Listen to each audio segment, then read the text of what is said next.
Hi, this is Ranjit. I'm a head of sales capability and co-author of the book Winning It Together.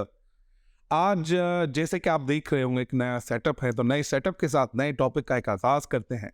तो most of the time एक confusion है लोगों को कि रिश्ते कमजोर क्यों होते हैं, रिश्ते कमजोर होने की वजह क्या है। तो रिश्ते कमजोर क्यों होते हैं, उसकी वजूहत क्या है, आज हम उस पर बात करेंगे। लेकिन एक और मजीद बात इसमें ऐड करेंगे कि रिश्ता कमजोर करना सबसे पहले ये कहानी कहाँ से शुरू होती है। मोस्ट ऑफ द टाइम जब लोगों के आपस में तजाद होते हैं, तजाद लोगों की शक्लों पे नहीं होते, उनके बालों पे नहीं होते, उनके चेहरों पे नहीं होते, तजाद लोगों की बातों पर होते हैं, उनके बिलीफ सिस्टम पे होते हैं।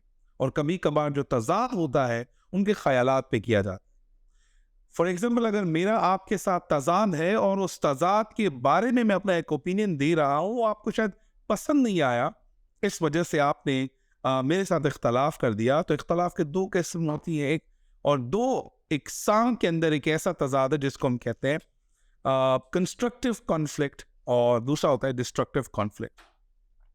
कंस्ट्रक्टिव कॉन्फ्लिक्ट के अंदर ये होता है कि अगर आपकी बात मुझे समझ नहीं आई, या आपकी बात के अंदर लॉजिक नहीं है, या आपकी बात के अंदर वो वाइबिलिटी नहीं बन पा रही जो मेरी अंडरस्टैंडिंग के हिसाब से है, तो मुकम्मल में कोशिश करना चाहूंगा जो आप बात कर रहे हैं इसका एक और दूसरा पहलू हो सकता है, उसका दूसरा पॉइंट ऑफ व्यू हो सकता है।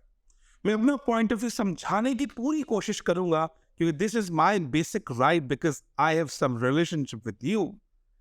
This relationship could be a blood relationship और some other relationship which can be a part of our journey. आप मेरे ऑफिस में दोस्त हैं, या यूनिवर्सिटी में हमने साथ पढ़ा होगा, या कोई कॉन्सेप्ट में हम दोनों साथ रहे होंगे। दूसरा पार्ट है डिस्ट्रक्टिव कॉन्फ्लिक्ट, जिसमें मैंने आपको कोई फीडबैक दिया, कोई अपना पॉइंट ऑफ व्यू बताया, उस पॉइंट ऑफ व्यू को इस नजरिए से बताया कि मुझे खुशी हो, आपको प्रॉब्लम हो, मैं आपको इरिटेट करने के लिए बता रहा हूं, उसमें कोई इस्लाह नहीं है। तो ऑफ कोर्स प्रॉब्लम मसले मसाइल तो होंगे। जब भी हम रिश्तों के अंदर जो कमजोरी देखते हैं, जो रिश्तों की जो डोर है उसकी कमजोरी को देखते हैं और टूटती हुई डोर को सामने अपनी आंखों से देखते हैं, तो पता है उसमें मसला क्या होता है।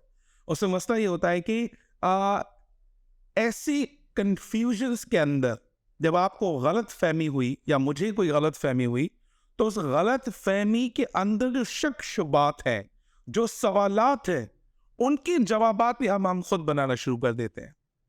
फॉर एग्जाम्पल, आपको मुझसे कोई गलत फहमी इस बात पर हुई कि जो मैंने कहा वो शायद आपके अगेंस्ट था, लेकिन आपने कभी पलट के मुझसे पूछा ही नहीं, कंफर्म ही नहीं किया मैं कहना क्या चाहता हूं। फॉर एग्जाम्पल, मैंने कहा ओके, और ऊपर से मैंने कहा ओके, और मैंने कहा ओके। अगर मेरा लहजा आपको समझ नहीं आया, मैं किस कैफियत के अंदर था, आप मुझसे कंफर्म नहीं करेंगे, वो गलत फहमी लेकर चले जाएंगे, तो आप दुनिया को बताएंगे कि मैं बहुत बदतमीज किस्म का इंसान, बिकॉज मैं आपसे बड़ी अग्रेसिव अंदाज में बात करता हूं। बट आप इसके पीछे, एग्रेशन के पीछे कोई तो मतलब होगा।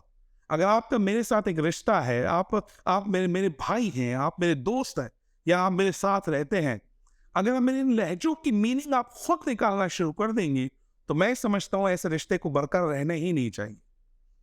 रिश्ते अजीम वो होते हैं, अच्छे रिश्ते वो होते हैं, जैसे ही गलत फहमी आपके सामने आ गई, जैसे ही गलत फहमी डेवलप होगी, तो आइए आपस में बैठते हैं, बात करते हैं, क्योंकि बात करने के बाद पता चलता है कि मसला किसी बात का था ही नहीं। मसला सिर्फ एक ही चीज का था, क्योंकि मैंने आपको कभी ये नहीं बताया कि मैं आपसे क्यों नाराज हूं, या मुझे आपसे कौन सी गलत फहमी है। सो लेट्स इस प्रोग्राम को यहाँ खत्म करते हैं, और आखिरी मैसेज आपको देना चाहते हैं। अगर आप वाकई अपने रिश्तों को बचाना चाहते हैं, तो रोजाना गुफ्तगू कीजिए। रोजाना गुफ्तगू नहीं कर सकते तो हफ्ते में एक बार जरूर गुफ्तगू कीजिए। और वाकई रिश्ते को मजबूत रखना चाहते हैं, जो भी गलत फहमी आपकी तरफ से या उनकी तरफ से डेवलप हुई है, तो सामने बैठ के बात कीजिए, चाय पीजिए, कॉफी पीजिए, खाना खाइए। मैं समझता हूँ these things are not costly, but one thing is a costly is that you will lose a very honest, sincere, amazing friend or a dear relative from your life. गलत फहमियों के सवालात के जवाबात खुद मत दीजिए, मिल बैठ के बात कीजिए, शायद इससे बेहतर हो सके। अपना बहुत सारा ख्याल रखिएगा। मिलते हैं अगले हफ्ते एक नए टॉपिक के साथ।